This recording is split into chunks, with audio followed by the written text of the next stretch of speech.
እንዴት ነው የልብ ምት እንዴት ነው? በጣም ጨምሯል። አልሐምዱሊላህ በጣም ደስ የሌላ ኑር ሰባጎት ናቸው።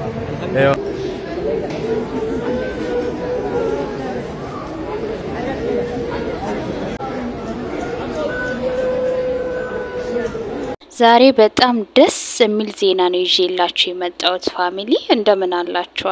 እኔ ደህና ነኝ፣ ፈጣሪ ይመስገን።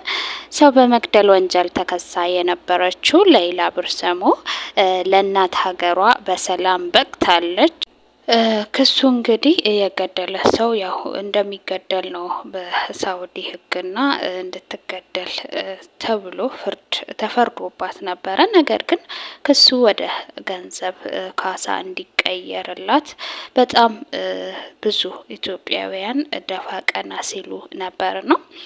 ያ ነገር ተሳክቶ ገንዘቡንም አሰባስበው በነገራችሁ ላይ በጣም በርካታ ኢትዮጵያውያን በሌላ ጉዳይ ላይ እጃቸውን የዘረጉ በጸሎት በዱአ በጣም በርካቶች ሲጨነቁ ተመልክተናልና ዛሬ ላይ ፍሬ አፍርቶ ለእናት ሀገሯ በሰላም በቅታለች። ቤተሰቦቿም በዚህ መልኩ በጣም የምር ሲቀበሏት በተለይ እናትየውን በጣም ነው ያሳዘኑኝ። ምን ያክል ጭንቅ ነበረ። ከ14 ኦር 13 አመት ነው እንግዲህ እስር ውስጥ የነበረችው። ጽኑ እስራት ነበር የተፈረደባት። ፈጣሪ ብሎ እንግዲህ አትሙቺ ያላት ነፍስ ለእናት ሀገሯ ከ14 አመት ቆይታ በኋላ በቅታለች። እንኳን ደስ አላችሁ። ሙሉ ከዚህ ብዙ ነገር መማር ይቻላል። ተስፋ ያለ መቁረጥን ከስቃይ በኋላ ከጨለማ በኋላ ብርሃን እንዳለ ማሰብ ይኖርብናልና ለይላ ካሁን በኋላ ጥሩ ጤናዋ ተመልሶላት በጥሩ ሁኔታ ህይወቷን እንደምትቀጥል ተስፋ አደርጋለሁ። በነገራችሁ ላይ አንድ የታዘብኩት ነገር አለና ገና የገባችሁ ትናንትና ማታ ነው። ሰው ምን ያክል ለገንዘብ እንደሚገበገብ አሰብኩኝ። እሱ ምንድነው ላይቭ ቲክቶክ ላይ ልጅቷ ገና እኮ ጭንቅላቷ ራሱ አልተረጋጋም።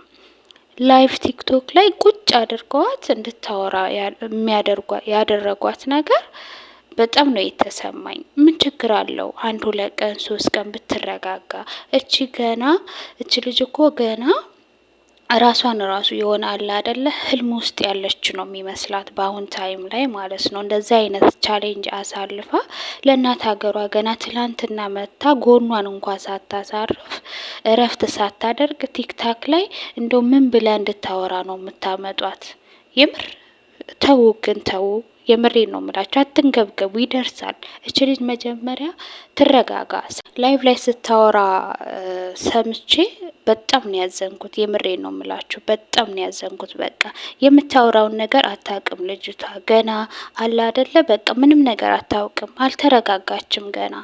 ስለዚህ ልጅቷ እንድትረጋጋ ብታደርጉ ምን ችግር አለው? እና አንዳንድ የሚዲያ ሰዎች ማለት ነው እንደዚህ አይነት ነገር አስቡበት። የምሬ ነው ምላችሁ። ቦሌ ላይ አይቻለሁ ሲቀበሏት ቪዲዮ ለመቅረጽ ብቻ በቃ እሷን እንኳን ሰላም ሳይሉ ለመቅረጽ ለቪዲዮ ብቻ ነው የሚያስጨንቃቸው። ይሄ ብቻ አይደለም፣ በርካቶች ለቅሶ ቤት ራሱ ብትሄዱ አሁን ላይ የሆነ ቪዲዮ ምን አየው መሰላችሁ? ከስ ለቅሶ ቤት ሄዳ እንደዚህ አሻርጣ ምናምን ነገር ቪዲዮ እንደዚህ ካሜራ ደቅና ዋይ ትላለች፣ ልቧን እየመታች ማለት ነው። የምር ስሬስ ሪሊ ነገር ነው። እና ሰው በቃ ወዴት እየሄደ ነው?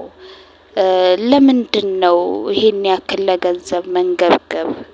የምር ሁላችንም ገንዘብን እንወዳለን፣ ግን የሆነ ይሉንታ ነገር ቢጨመርበት ጥሩ ነው ብዬ አስባለሁኝ። ልጅቷ ትረጋጋ፣ መጀመሪያ ትታከም፣ ሰውነቷ ራሱ መለስ ይበልባት። ወደ ሀገሯ እንኳን በሰላም ገባች። እሷን ማረጋጋት፣ እሷን የሚያስፈልጋትን እርዳታ ሁሉ ማድረግ። ሰው ምን አለች? ላይቭ ላይ ሰው መሆን ነው የምፈልገው አለች። ሰው አድርጉኝ፣ ብርሃን ሆኖኝ አለች ማለት ነው።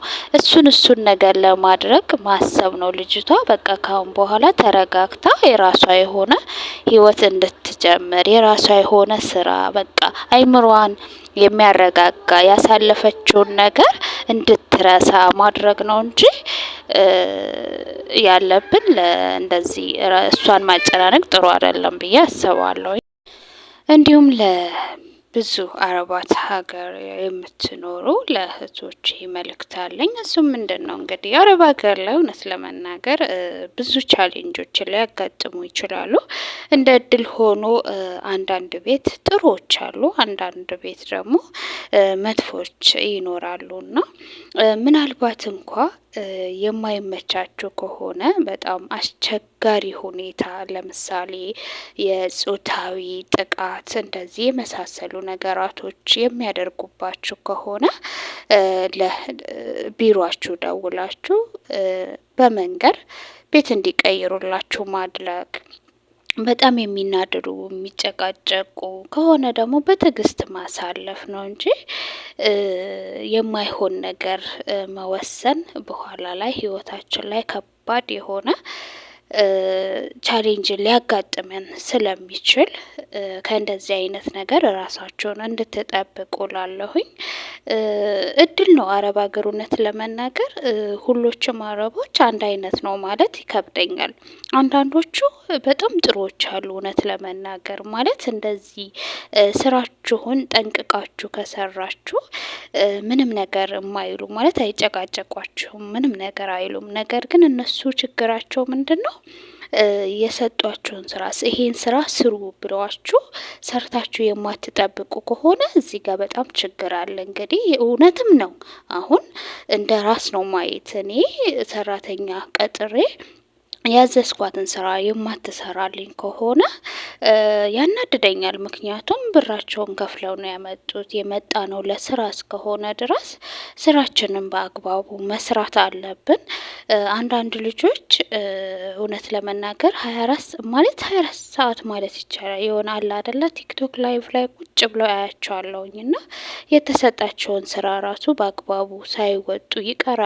በዛው ደግሞ እንደዚህ ያደረገችኝ እንደዛ ያደረገችኝ የሚል ነገር ይመጣልና አንዳንዴ ቆም ብለን ብናስብ የሚል አመለካከት አለኝ ማለት ነው። የወጣ ነው ለስራ እስከሆነ ድረስ አላማችን ላይ ለመድረስ ስንል ዛሬ ላይ ዝቅ ብንል ነገ ደግሞ ከፍ ለማለት የግድ ዛሬ ላይ ዝቅ ብሎ መስራቱ ግድ ነውና ቻሌንጅ ደግሞ ህይወት ውስጥ ያጋጥማል። ነገር ግን እንደዚህ አይነት ከባድ ነገር እንዳይደርስብን የምናደርጋቸውን ድርጊቶች ቆም ብለን ማሰብ አለብን የሚል ሀሳብ አለኝ። ከሀገር ወጥታችሁ ለመስራት ለመለወጥ የወጣችሁ ሁሉ እኔም ጭምር ማለት ነው ፈጣሪ ያሰባችሁት ሁሉ ተሳክቶላችሁ ለሀገራችሁ ያብቃችሁ ማለት እፈልጋለሁ። በድጋሚ ለሌላ ወርሰሞ ለቤተሰቦቿ እንዲሁም መላው የኢትዮጵያ ሕዝብ በገንዘብ እሷ እንድትወጣ ገንዘብ በማሰባሰብ በጣም ብዙ ባለውለታዎች አሉ።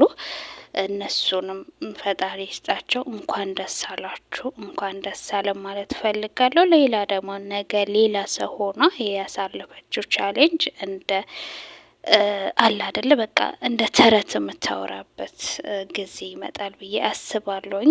ጤናዋ ተመልሶ እንዳያት ምኞቴ ነው። ሰላማችሁ ይብዛልኝ ፋሚሊ። ቤተሰብ ያልሆናችሁ ቤተሰብ ሁኑ፣ ሰብስክራይብ ያደረጋችሁ እንዲሁም ላይክ አድርጉልኝ። ስለነበረን ቆይታ አመሰግናለሁ። እስከ ቪዲዮ መጨረሻ ድረስ የተከታተላችሁ በሙሉ ምስጋና ይላቅ ያለ ነው። መልካም ጊዜ ይሆንላችሁ። ባባይ